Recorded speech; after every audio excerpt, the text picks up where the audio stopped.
With racial discourse front and center in our culture, City News had a conversation about the N-word being used in the school system.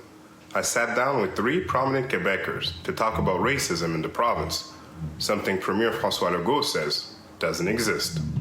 It exists in other places, and they might do lip service and they'll acknowledge it and not do anything. But at least they go, oh, yes, we have, there's racism, it's bad. But Quebec is one of the few places I've seen where the leadership goes, no, we don't have a major problem with that. That to me is unique, and I'm not sure exactly why that is in this province. A lot of people in general, including Black people, aren't educated about their own history.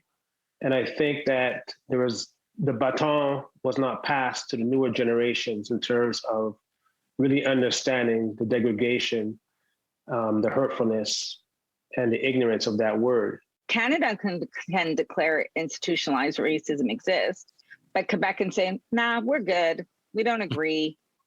What are you going to do about it? It's a very interesting political play. And how does that affect us as Black folks? Well, the federal government has no jurisdiction over education. They know they can get away with it under the guise that they're quoting. And it's almost like a challenge where they dare Black people to say something or to do something.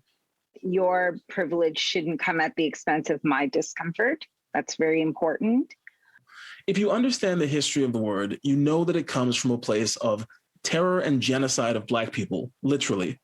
It's still, to those who are educated, it still causes a lot of pain and upset. Schools are meant to be organizations. I don't want to say institutions because that implies something else, but are meant to be places of brave spaces where people learn about how they want to function in the society, and language is very important to that.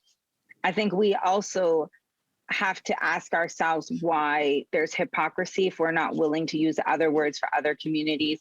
Then what is really at the root of us holding on to this word? This is what happens to marginalized communities. They understand that, we have a lack of resources, a lack of power. We're not organized. So they continue to persecute us. And this is what we see in Canada and the province of Quebec. When you have in 2021, a resolution that has to be passed at a school board level regarding the N-word.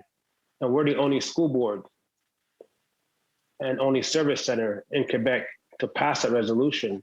I mean, there's a problem. But, we as Black people have to start working together and stop being divided by our culture and our differences. And for educators who want to teach books with the word, I think, what are you teaching in addition to those books?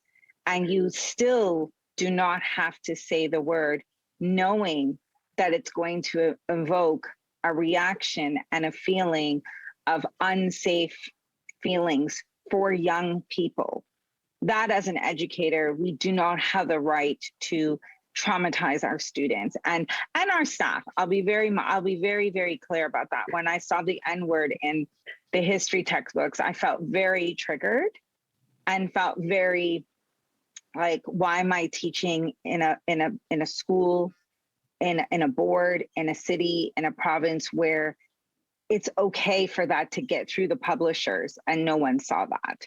Last year, a teacher at Henri Bourassa High School in Montreal North was suspended for repeatedly using the N-word in class. Not long after, it was discovered that a history book, assigned to some secondary 4 classes in the province, featured the word several times without being placed in context. In March of this year, the Lester B. Pearson School Board, which is Quebec's largest kindergarten to 12th grade English school board, passed a resolution banning the N-word from all its grounds.